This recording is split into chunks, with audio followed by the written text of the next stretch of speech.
Hey everyone, my name is Matt. Welcome to my shop and welcome back to another multi-question Ask Matt Q&A thing. I posted a video a few weeks ago asking for questions, and the questions that were posted in the comment section of that video are now in my hands, and I've kind of organized things by the most popular questions, and I've thrown in some quick or fun ones in between that we can kind of talk a little bit about. So, as always, there'll be a whole listing down in the description, so if you want to jump to any question that is most interesting to you, you can do that. It's all right there, but let's jump into it. So, cost on the sawmill. That's a video that I am going to do in more detail. I always plan to do a kind of cost breakdown as well as sort of lessons learned and why I made some of the design decisions that I did make. I had always kind of been planning to do that video once this thing was totally done, or to that like manual mill finished version. It's just taking me a while to get the whole thing done because I think it's pretty obvious that I would prefer to be woodworking, making lumber, slabbing stuff, than actually building the machine. So once this thing was actually functional and able to actually start cutting stuff, that's what I did. I started cutting stuff because I much prefer to be doing that than actually building this thing. So that being said, since the plans are out, and probably one of the most common questions I've gotten since those plans were released was, how much can you expect to spend? So for the mill that I built here, I personally spent around $8,500. If you are planning to build your own, figure somewhere around $13,000 or so. My friend Austin gave me the motor as well as the linear bearings. So the motor is probably going to cost you like $800 to $1,000 if you're going to buy one new. And then the linear bearings are going to be another $3,000 on top of that. So you can figure that in. The motors are really easy to find used and salvaged. They're like all the time on Craigslist for, I don't know, $200. Linear bearings you can find on eBay, or you can get some from AliExpress right from China too. They don't have to be super perfect. They seem to be sturdy, I guess. But I'll have more details on the final cost as I get through the last little bit of the work to make this thing done-ish for now. And just for fun, since so many people are interested in building this thing, let me give you a little bit of a preview of some of the costs on the bigger parts. So first off, the bed, the whole thing that the whole carriage rides on, that cost me $1,900 in materials. The carriage, so just the frame that the saw head rides on, that's $822. And then some of the bigger costs are going to be on the saw head itself. So the saw head beam right here, that 5x5 tube, that cost me $180. Some of the bigger costs are going to be the wheels. Those are $600 a piece. The drive shaft, which is custom machined, that was $600. The idle shaft is about 200 bucks. The steel for the guards was $240. The VFD to run the motor was $800. I think it's probably some of the more interesting ones. Oh, and the guides. So the blade guide things, those were $225 a piece for those guys. So those are some of the bigger costs. Hopefully that kind of helps with some of the decision-making process, I guess. Would I rather fight 10 chicken-sized horses or 1 horse-sized chicken? Why we gotta fight at all? Why can't people and animals just be friends and just get along and stuff? Oh, you know, I've never had more floor space than I have now. Back before I was making videos, I had a lot more things in the shop. I had this place really packed full of stuff because I didn't have to worry about much anything. All I had to do is make sure I could personally move around. I'm not that big, so I didn't need a whole lot of aisle space. I wasn't carrying a camera around or setting up light kits or anything like that, so it didn't really matter how much empty space I had. But now it's a little more important, so things have definitely thinned out quite a bit, and I can do this. This was not something I could do like 5 years ago. So work-life balance. Before I was a full-time content creator, how did I balance a full-time job with my family and life administration stuff? So probably the interesting part with this question is, before I was a full-time content creator, I wasn't a dad yet, which is really crazy because like now when Lindsay and I have like an evening alone, we're like, what did we used to do with all our time? We're not chasing kids around all the time, so what did we used to do with all this time we must have had? Which is just a very interesting realization, I guess. So in other words, I had a lot more time to deal with back then when I was working my day job. I had a lot more time to be in the shop, just doing whatever I wanted to do in the shop. What's interesting about this transition from before I was a full-time content creator to afterwards was like right before I got laid off from my old job. I think it was like 3 weeks or 4 weeks before that, we found out that we're going to have JR. So I found out I was going to be a dad. Then I got laid off from my job. Then I did the job search thing for a little while. And then I decided to just do this for a living, which was a fantastic decision. Now that obviously I do this full time, I have kids now, I have a lot less empty time to do whatever I want with. It comes down to me, for me, it comes down to scheduling. That seems to help me maintain a decent balance. So I have set working hours just like most people do with their day job, and then we have evenings with the kids. I spend a couple hours with my boys every night before Lindsay gets home from work. Then we have dinner together, we do bath time, we just hang out for a bit, and then we do bedtime. And then after that, I usually go back to work for a couple hours just to get some stuff done in the evenings. And then on the weekends, try to do at least one full day just with the family, go somewhere, get out of the house, go to the zoo, go to a park, whatever, spend some time together as a family. But for the most part, both Lindsay and I have fairly demanding jobs as far as time commitment goes.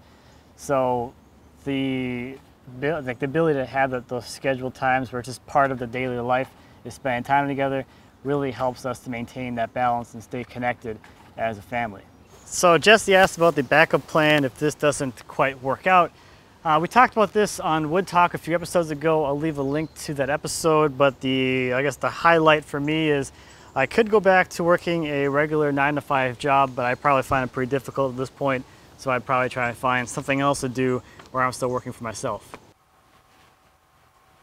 Timber framing my next shop would be something that I'd really want to do, and ideally, if everything works out, that's the direction that I want to go, but we will see what life has in store for me. So dealing with mold on drying lumber. So first off, mold is a symptom to a problem, and the problem is airflow. There's too much surface moisture on your material. There's not enough airflow pulling that moisture off the surface, which gives the mold a place to grow. Now once it's on there, it's not really all that harmful really. You're going to be planing anyway, so most of that stuff's going to come off. You just want to take the precautions to protect yourself against mold spores as you're working with that stuff, because it is pretty nasty. But it's not going to go very deep, so you're going to have just basically some surface staining that's going to be planed away anyway. But if you really wanted to remove it kind of as things are still drying, you can scrape it off, is what I usually just do, is scrape it off and leave it. You can do that and then maybe use some kind of a bleach solution or something like that. Not too powerful because you don't want it to soak into the wood and then bleach your wood. You just want to kind of kill it off. But getting the surface to be drier so that the stuff can't grow anymore is a good way to kill the mold as well. I will be at IWF in Atlanta this August. I'll be there for the entirety of the show, mostly hanging out at the Triton booth. So videos on my past projects and how they're holding up and how they've been doing over time. I can certainly do videos about that if people are interested in seeing that kind of stuff. I did do a video like that probably like a year ago, I think. That's probably a year ago on the nursery furniture when I was moving JR's new bed into his room. So I did a little follow-up on the changing table, the crib, and the bassinet. But I'll be happy to do follow-up videos on whatever, I guess. Here's some projects out here. So the most popular question was, how do I kill the insects in my air-dried lumber? So the few instances where I've had actual insect infestations in the lumber, that stuff I've put in my friend Jim's kiln, and that just takes care of them pretty thoroughly. The easiest, I don't know if it's necessarily the easiest, but the bestest, most guaranteed way to kill them is with heat. There are chemical treatments as well, but I think those are going to be less effective as material thickness kind of grows. The best way to kill them if you have something actually living in the wood is with heat in a kiln, an actual kiln, or even some kind of thrown together thing that you can maintain a high enough temperature for a long enough period of time to actually kill them all off. Now insects aren't like a huge thing that I have to deal with a whole lot here in Minnesota. And especially when stuff is dry, there's not really a whole lot of things that would be attracted to dry wood. We don't really have termites here, but that might be a very big concern where you're at. The heck was I going to say? That's what I was going to say. So if you have identified any kind of infestation or possibility of having an active infestation, you really need to quarantine that stuff, because especially if you don't know what is living in there, and it could be attracted to something that's already been dried, or it could be attracted to something else in your pile. You really want to get stuff away from your stuff that does not have those insects in it, because it could be very possible for those insects to migrate into your other stuff, and then you have even more of a larger problem.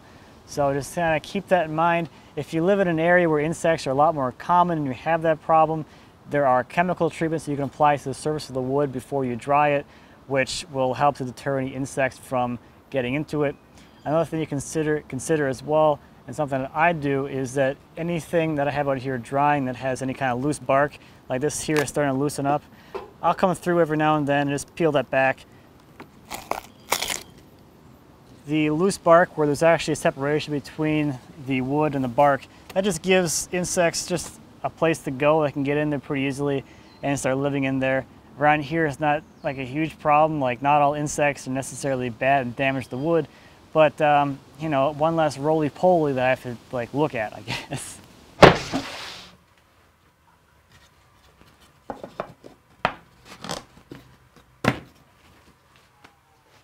So what happened to that guy who hopped in my truck while I was standing out here making a video? Nothing. I haven't heard anything, and honestly, I don't expect to hear anything anyway. So that's about it. So mixing different species of wood and any potential issues there, generally speaking, not really going to be a huge concern. As long as you're already paying attention to your general wood movement rules, not a huge problem. If you think about it too, even within the same species, the different cuts of wood with the different grain orientations, you're going to have different amounts of expansion and contraction relative to each other. So really, if you had a species of wood that exhibits a lot of movement, but you have a piece of that that's quarter sawn, that might move as much as a piece of wood that does not move a whole lot that is flat sawn. So you're going to have some mixing there anyway. So as long as you're paying attention to general rules like that, and you know, the size and scale of things, we're going to be mixing stuff together, you don't have a whole lot of width going on there either. If you start getting into something like, I don't know what, but like a panel that's 8 feet wide and you're mixing species, you might have some kind of problem if you're trying to join that to something else. But for furniture stuff, not really a huge big concern. So the most common place you'll see mixing of species like that is with a piece of casework. For those, you'll see a primary wood and a secondary wood. So the primary wood is going to be your higher quality or more valuable wood, your hardwoods usually, and then your secondary material is going to be something a lot cheaper and more readily available. Typically you'll see poplar used for that, and if you're doing like period work or any kind of reproductive work, typically you'll see that done in pine, because that's what it's typically used back hundreds of years ago as a secondary material. So I have a spice box and the case of a spice box to kind of go through that idea of the primary and secondary woods and how you can kind of mix those freely without much issue. So this is a spice box that I made in 2013. This is exactly what this is. This is just, you know, decorated with some molding and some feet and a door, but this gives us a much better idea of how the whole thing goes together. So I didn't do it on this case or that case, and that is the dividers. There's no reason why they have to be the full depth of the primary wood.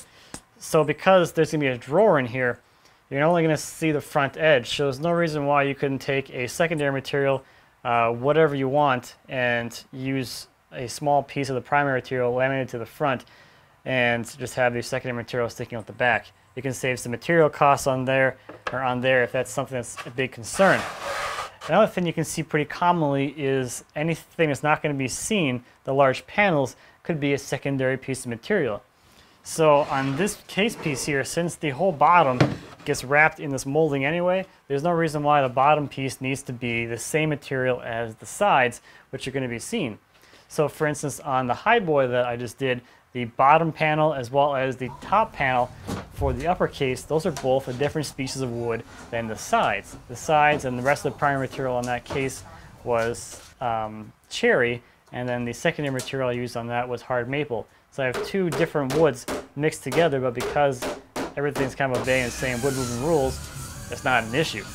And I guess speaking of old projects, there's an old project right there. So another really popular question was, how is the house hunt going? And yeah, it's going, you know, it's just meh.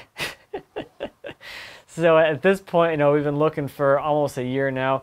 We know of or have seen every single thing that's on the market that's within the area we're looking, within like kind of the land amount that we're looking for and stuff like that. So right now it's just kind of, you know, waiting for those alerts to pop up from our agent and then going out there and checking and seeing if there's anything even that we were remotely interested in.